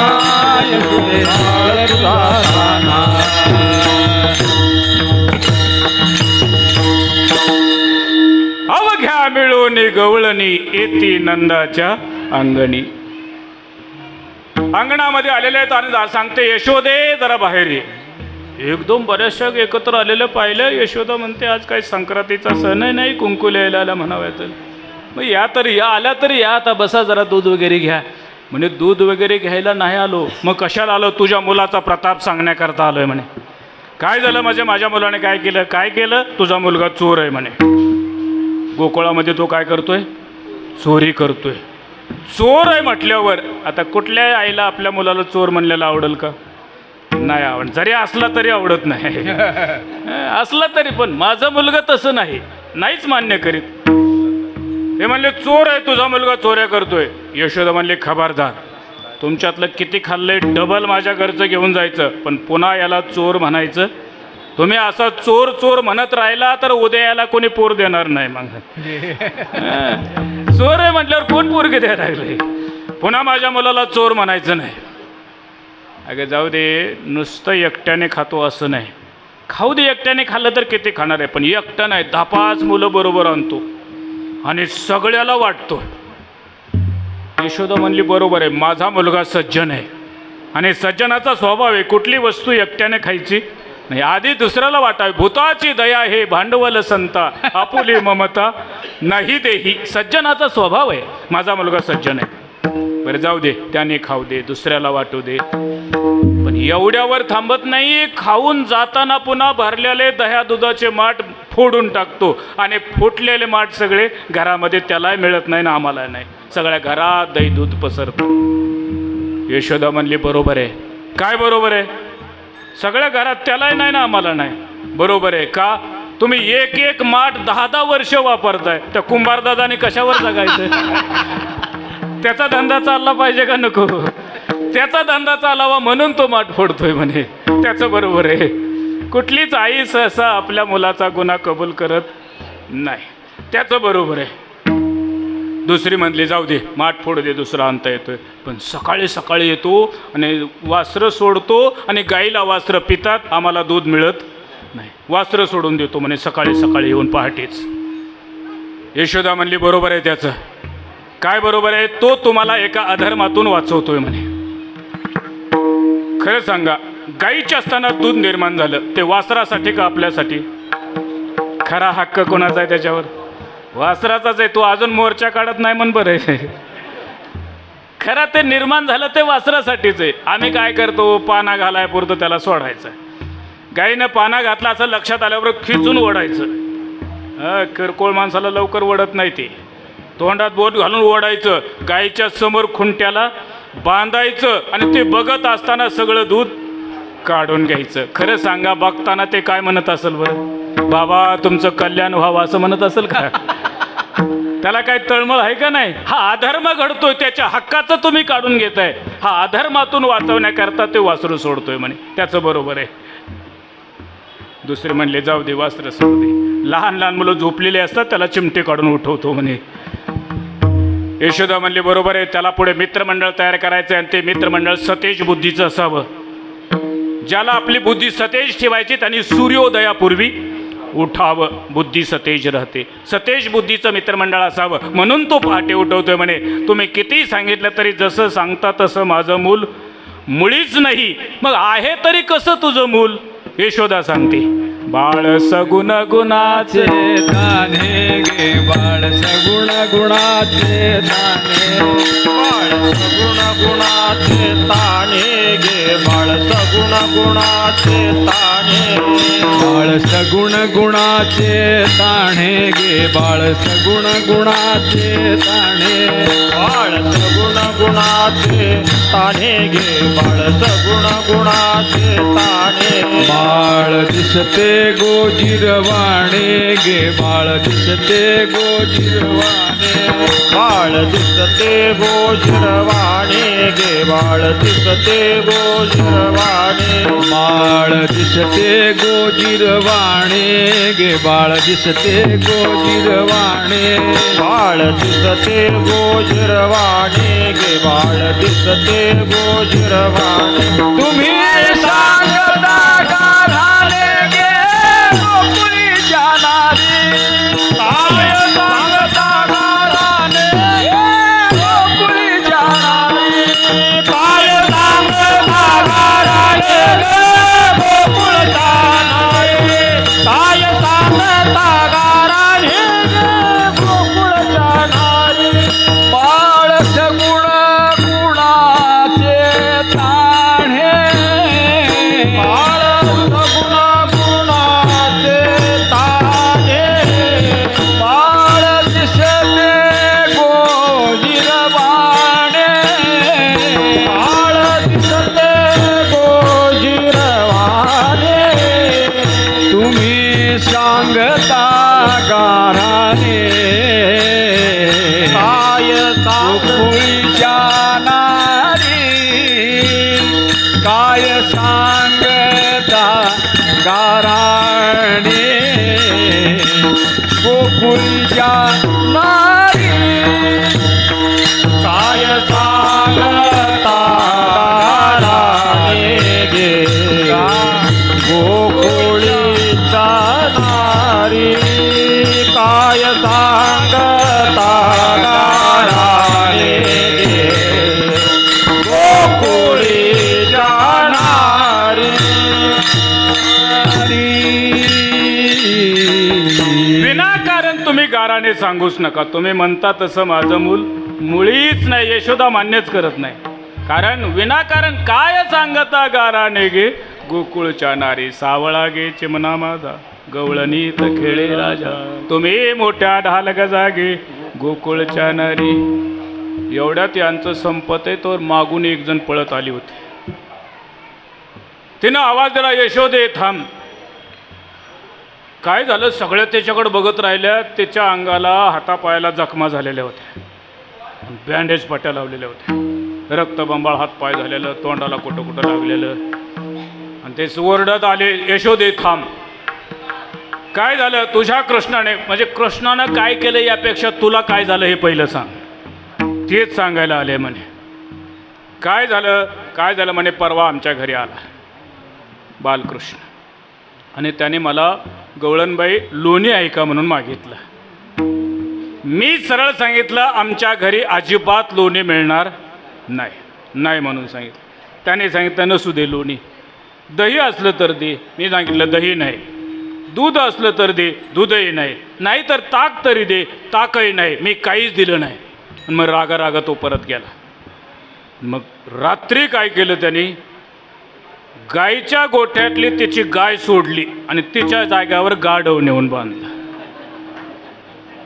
रात्रीच्या गाढव नेऊन बांधलं.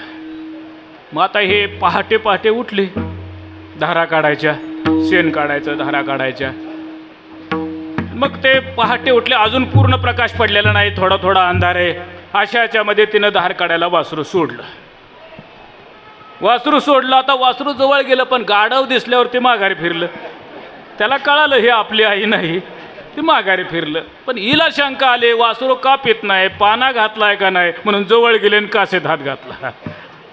आता ते गाढवच शेवटी कासेत हात घातल्याबरोबर त्याने जे दोन्ही पायाला मारायला सुरुवात केलेला, आता भिंतीवर आदळायचे, पुन्हा मागे यायचे, दोन्ही पायानं संगत मारायचे. अजून त्यामुळं तिच्या हातापायाला तोंडाला जखमा झालेल्या होत्या. आणि ते राग आली होती. कृष्णाने रात्री गाईच्या जागावर गाढव बांधलं, गाढवाने लाथा मारल्या, माझी अवस्था झाली म्हणे. यशोदेनं कृष्णाला बोलावलं. कृष्णा, ही काय म्हणते? तू त्या गोठ्यामध्ये तिच्या गाई सोडून गाढव बांधलं? तो म्हणला हो बांधलं. का बरं? तो म्हणला जे देवाला नाही म्हणतात त्याच्या घरी मी असेच गाढवं बांधतो. मग कुणा सुनाच्या रूपानं, पोराच्या रूपानं त्यांच्यात लावून देतो, मला काय करावं लागत नाही. लय व्यसनी मुलगा निघाला की समजायचं गाढव देवाने गाढव बांधलंय. समजायचं त्यांच्यात लावून देतो, मला काय करावं लागत नाही. देवाला नाही म्हणतात त्याच्या घरी मी असंच करतो म्हणे. मला सांगायचं काय, देवाने अशा अनेक लीला, पण प्रत्येक लीलेतून गोकुळवासियांना आनंदच दिला. जशी ज्याच्या इच्छा असेल तशा प्रकारे. कारण प्रगट होताना कृष्ण नाही तर तो आनंदाचा कंदच होता. आनंदाचं मूळ रूप होतो तो भगवान कृष्ण. प्रत्येकाला कधी कधी भांडण लावायचा, कधी कधी, पण सगळ्यामध्ये प्रेमच असायचं. भांडणामध्ये सुद्धा प्रेमच असायचं. का? आनंदाचा कंद होता तो. लीलेच्या माध्यमातून आनंद दिला. गोकुळी आनंद प्रगटले सुख गोकुळी आनंद प्रगटले सुख गोकुळी आनंद प्रगटले सुख गोकुळी आनंद प्रगटले सुख निर्भर हे लोक घरोघरी घरोघरी आले लोक घरोघरी घरोघरी दुर्लभ हे लोक घरोघरी घरोघरी आले लोक घरोघरी घरोघरी माझी वाणी तुझे वर्णी गुण नाम माझी वाणी तुझे वर्णी गुण नाम माझी वाणी तुझे वर्णी गुण नाम माझी वाणी तुझे वर्णी गुण नाम गोकुळी आनंद प्रगटले सुख गोकुळी आनंद प्रगटले सुख गोकुळी आनंद प्रगटले सुख गोकुळी आनंद प्रगटले सुख अनिर्भर हे लोक घरोघरी निर्भर हे लोक घरोघरी निर्भर हे लोक घरोघरी निर्भर हे लोक घरोघरी माझी वाणी तुझे वर्णी गुण नाम माझी वाणी तुझे वर्णी गुण नाम माझी वाणी तुझे वर्णी गुण नाम माझी वाणी तुझे वर्णी गुण नाम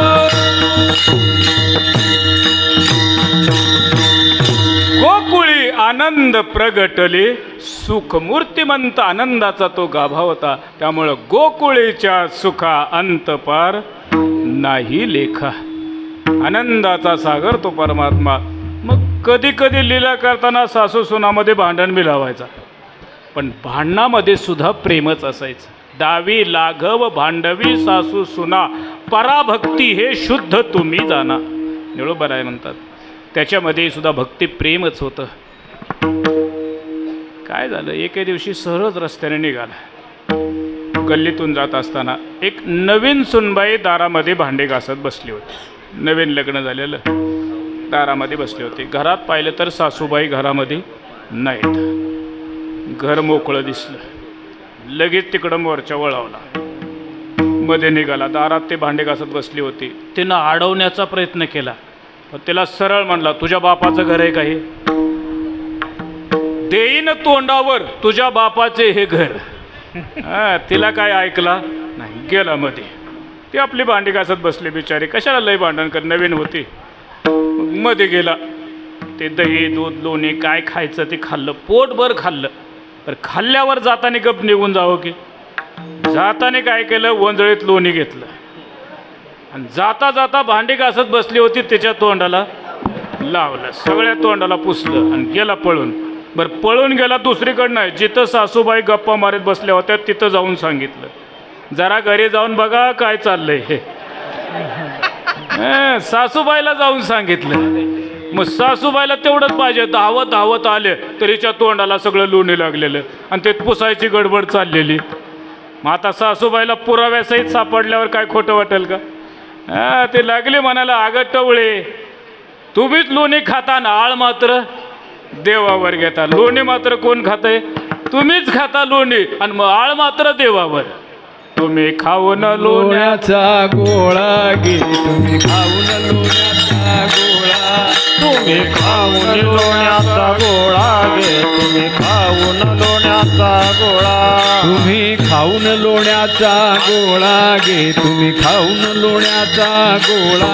तुम्ही खाऊन लोण्याचा गोळा घे, तुम्ही खाऊन लोण्याचा गोळा. आळ घेता या गोपाळा गे, आळ घेता या गोपाळा. आळ घेता या गोपाळा घे, आळ घेता या गोपाळा. आळ घेता या गोपाळा गे, आळ घेता या गोपाळा.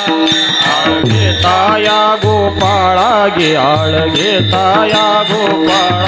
तुम्ही ठाईच्या ओढाळा गे गोकुळीच्या नारे. तुम्ही ठाईच्या ओढाळा गे गोकुळीच्या नारे. तुम्ही ठाईच्या ओढाळा घे गोकुळच्या नारे. तुम्ही ठाईच्या ओढाळा घे गोकुळच्या नारे. तुम्ही खाऊन लोण्याचा गोळा, आळ घेता या गोपाळा. विनाकारण आम्ही त्या देवावर आळ घेतो, लोणी मात्र तुम्हीच खाता. असं कधी कधी सासू सुनामध्ये भांडणही लावायचा, पण भांडणामध्ये सुद्धा प्रेम होतं, भक्ती प्रेम होतं. कारण खरं तर देवाने चोरी केलीच नाही. गोपिका काय करायच्या, गाराने सांगायच्या निमित्तानं यायच्या आणि देवाला मनोमन आमंत्रण द्यायच्या, देवा आज मी सुंदर लोणी केले, तू ये आणि खाऊन जा. आमंत्रण द्यायच्या. आता आमंत्रणासवर गेल्यावर चोरी होती का? आमंत्रण दिलं, तुम्हाला जेवायचं आमंत्रण दिलं आणि तुम्ही जेवून गेला, चोरी केली कोण म्हणेल का? आमंत्रणासवर जायचा, त्यामुळे ते चोरी नव्हतीच खरी. मनोमन आमंत्रण द्यायच्या. काय व्हायचं, देवाने खाल्लं की ते डबल व्हायचं. आमच्याकडं आता ग्रामीण भागात काय झाले, बाळूमामाची मेंढरं येतात कधी कधी. मग बाळूमामाची मेंढरं आली की उभ्या धानात सोडली तरी कोणी काय म्हणत नाही. गाई जरी दुसऱ्याच्या धानात आल्या तर लगेच काठी घेऊन मागं लागतात आणि मेंढरं आल्यावर खाऊ दे म्हणतात. का?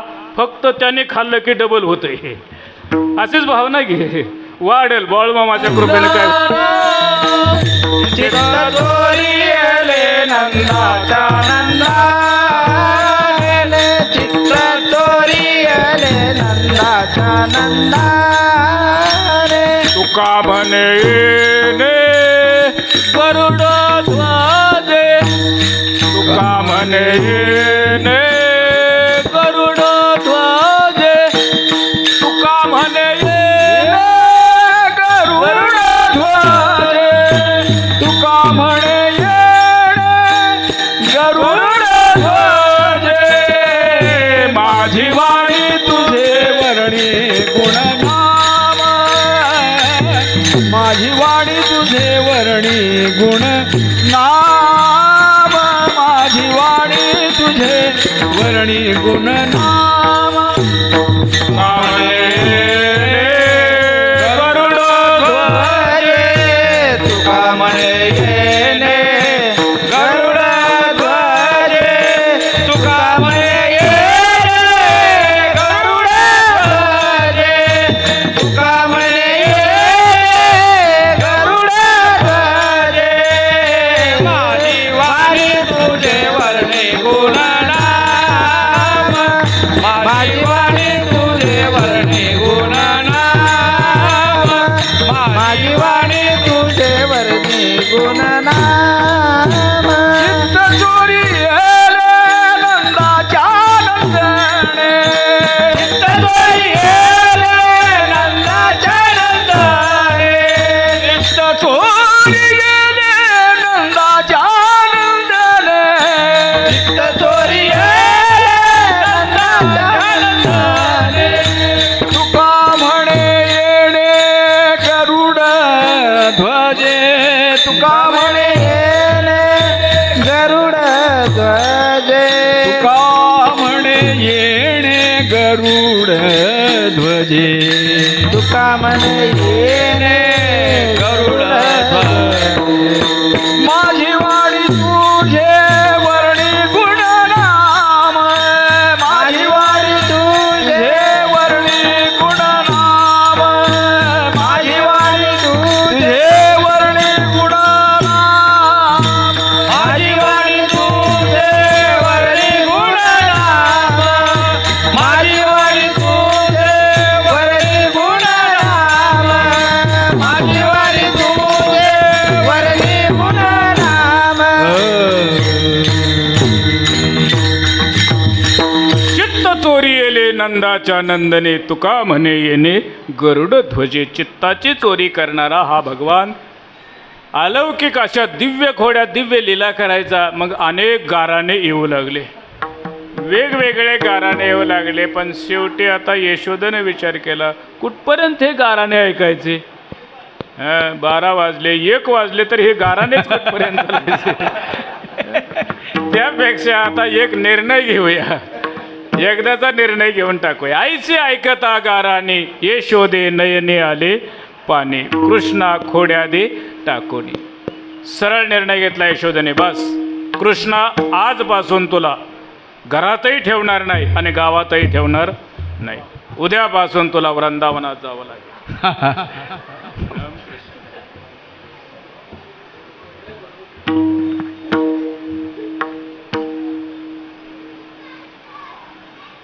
उद्या जाई राना सवे घेऊनी गोधना. उद्यापासून तुला घरात ठेवणार नाही, गावातही नाही, वृंदावनात जावं लागेल.